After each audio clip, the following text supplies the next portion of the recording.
Hello friends, welcome back Spain news channel நண்பர்களே. சற்று முன் பார்த்தீங்கன்னு வச்சுக்கோங்களேன், ஒரு பிரேக்கிங் நியூஸ் ஆனது வெளியாகிருக்கு. வெளியான இந்த நியூஸ் தான் சமூக வலைத்தளங்களில் இப்போ ட்ரெண்டிங்காக பரவி விவாதமாக மாறி அந்த விவாதங்கள் இப்போ இன்னும் வைரல் ஆகிட்டுருக்கு. சமீபத்தில் தலைவர் விஜய் அவர்கள் பார்த்தீங்கன்னு வச்சுக்கோங்களேன், திருச்சியில் பேசியிருந்தார். அப்போ பேசியிருந்தது பலரும் கருத்துக்களை மாறி கொட்டியிருந்தாங்க. அதில் நிறைய கட்சி தலைவர்கள்லாம் என்ன சொல்லியிருந்தாங்கன்னா, நீங்கள் ஏன் சட்டசபை வந்தால் மட்டும் அமைதியாக இருக்கிறீங்க, மற்ற இடத்துல வேறு மாதிரி இருக்கிறீங்க அப்படிங்கிற மாதிரி கேள்விகள் எழுப்பியிருக்கிறாங்க. அது மட்டும் இல்லாமல் அந்த கேள்விகளுக்கு இப்போ பதில் கொடுக்கக்கூடிய விதமாக சில முக்கியமான கருத்துக்களே தாவேகா உறுப்பினர்களே அதிரடியாக தெரிவித்திருக்கிறாங்க. அவங்க தெரிவித்த அந்த முக்கியமான விஷயங்களை தான் இப்போ இந்த வீடியோவில் சொல்ல போகிறேன். வாங்க என்னங்கிறத பார்க்கலாம். கண்ணா, திமுக என்ன நீ தொட்டிருக்கக்கூடாது, தொட்டவனை இந்த விஜய் என்றைக்குமே விட்டது இல்லை. அந்த மாதிரி ஒரு சூழ்நிலை இப்போ நீங்கள் ஏற்படுத்திக்கிட்டீங்க. சட்டமன்றத்தில் ஏன் கையை பார்த்தீங்கன்னு வச்சுக்கோங்களேன் அசையலை, பாடி லாங்குவேஜ் ஏன் மாறலை அப்படின்னு நீங்கள் கேட்குறீங்க. அதே சமயம் உங்கள் நக்கல் நயாண்டையும் நாடகத்தையும் அப்சர்வ் பண்ணிட்டு இருக்கிறேன். சட்டசபைங்கிறது சண்டை போடுற இடம் இல்லை, மக்கள் குறையை கேட்குற இடம். கேமரா முன்னாடி கத்துறவன் எல்லாம் லீடர் இல்லை.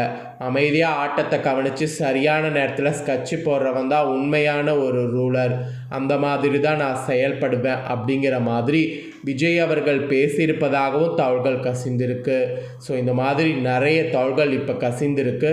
அதை எல்லாமே நான் இப்போ உங்களுக்கு ஷேர் பண்ணுறேன். வாங்க இந்த வீடியோவில் அதை எல்லாத்தையுமே பார்க்கலாம்.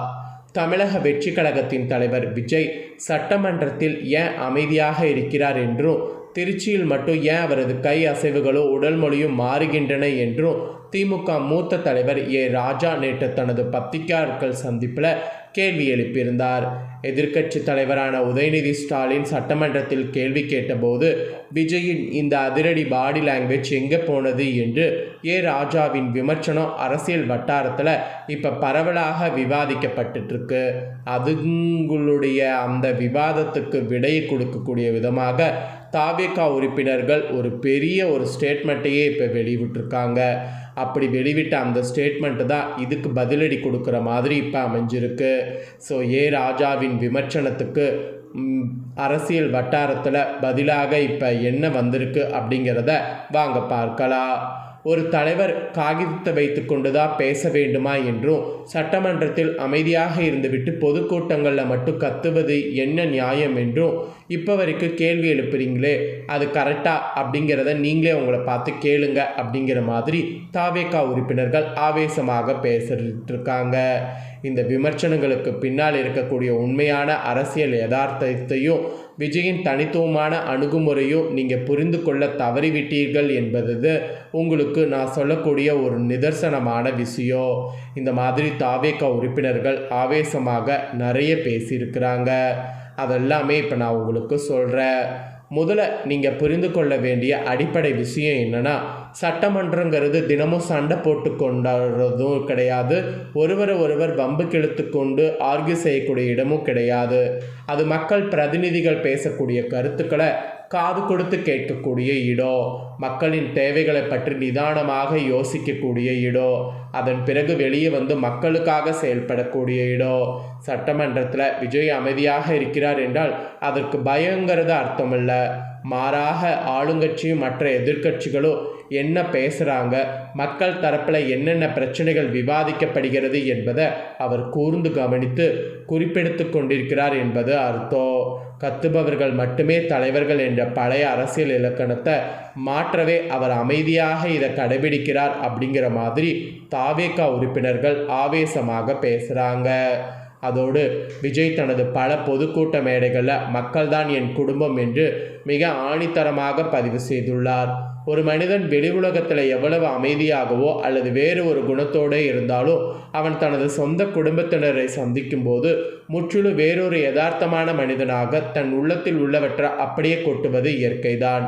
அதேபோல்தான் சட்டமன்றத்தில் ஒரு மக்கள் பிரதிநிதியாக அமைதியாக விவாதங்களை கவனிக்கக்கூடிய விஜய் தனது குடும்பமாகிய மக்கள் முன்னிலையில் வரும்போது திருச்சி போன்ற மாபெரும் பொதுக்கூட்ட மேடைகளில் தன் மனதில் உள்ள ஆதாயங்களையும் மக்களுக்கான திட்டங்களையும் ஆவேசமாக அதிரடியாக பேசுகிறார். இதில் எந்த விதமான முரண்பாடும் இல்லை, மாறாக இது மக்கள் மீதான அவரது உண்மையான பிணைப்பை காட்டுகிறது என்று தாவேகா உறுப்பினர்கள் மேலும் அந்த விவாதத்துக்கு எதிராக இந்த பதிலை கூறுறாங்க. அதோடு திமுகவுடைய பரம்பரை அரசியல் ஸ்டைல் என்பது எல்லாருக்குமே நன்றாக தெரிந்த ஒன்று தான். சட்டமன்றத்தில் சக உறுப்பினர்களை நக்கல் நையாண்டி செய்வது, அரசியல் காரணங்களுக்காக தங்களின் சட்டைகளை கிழித்து கொண்டு நடனமாடுவது, தினமும் ஃப்ரெஷ் மீட் வைத்து பிற கட்சிகளை தனிப்பட்ட முறையில் அட்டாக் செய்வது போன்ற உக்திகளை அவர்கள் காலகாலமாக பின்பற்றி வராங்க. ஆனால் அரசியலுக்கு வரக்கூடிய எல்லாரும் இவர்களை போல தினமும் சண்டை போட மட்டுமே வர வேண்டும் என்ற அவசியம் இல்லை. சிலர் சத்தமில்லாமல் மக்கள் பிரச்சனைகளை எப்படி நிரந்தரமாக சால்வ் செய்வது என்று தீர்க்கமாக யோசித்தும் வருவாங்க. அத்தகைய மாற்று அரசியலை தான் விஜய் தற்போது கையில் எடுத்திருக்கிறார். இதில் என்ன தவறு அப்படிங்கிற மாதிரி கேள்வி எழுப்புகிறாங்க. அதோடு இன்றைய டிஜிட்டல் மற்றும் சோசியல் மீடியா காலகட்டத்தில் ஒவ்வொரு சின்ன விஷயங்களுக்கும் இன்ஸ்டண்ட்டாக ரியாக்ஷன் கொடுத்து ட்ரோல் மீடியாக்கள் மாறுவது விஜயின் அரசியல் பாணி கிடையாது. ஒரு தற்காலிக பரபரப்புக்காக மேடையிலோ அல்லது ஊடகங்கள் முன்னிலையோ கத்துகிறவர்கள் எல்லாம் வரலாற்றில் மாபெரும் தலைவர்களாக உருவெடுத்து விட முடியாது. சில நேரங்களில் சூழலை மிக அமைதியாக கவனித்து மக்களின் உண்மையான தேவைகளை ஆராய்ந்து சரியான நேரத்தில் களமிறங்கி வியூகம் அமைப்பவர்கள் தான் ஒட்டுமொத்த அரசியல் கேம்களையும் தங்களுக்கு சாதகமாக திருப்பி எழுதுவார்கள். அந்த வகையில் விஜயின் மௌனமும் அவரது சரியான நேரத்து ஆவேசமும் ஒரு மிகப்பெரிய அரசியல் மாற்றத்திற்கான அஸ்திவாரம் என்பதை எதிர்க்கட்சிகள் உணர வேண்டும் அப்படிங்கிற மாதிரி இந்த இடத்துல தாவேகா உறுப்பினர்கள் கூறுறாங்க. எனவே ஒரு உண்மையான லீடர் என்பவன் கேமரா முன்னாடியும் சட்டமன்றத்திலும் தினமும் பேசிக்கொண்டே இருக்க வேண்டும் என்ற அவசியம் இல்லை.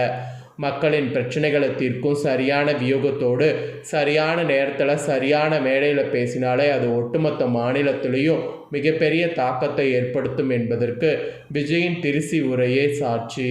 ஆளுங்கட்சியினர் எழுப்பும்படி லங்குவாட்சி குறித்த கேள்விகளுக்கு விஜய் தனது அமைதியான செயல்பாடுகளாலும் மக்கள் மன்றத்தில் பேசும் அதிரடி பேச்சுகளாலும் தொடர்ந்து பதிலளித்து வரக்கூடியதாக இப்போ இந்த விஷயம் அமைந்திருக்கு.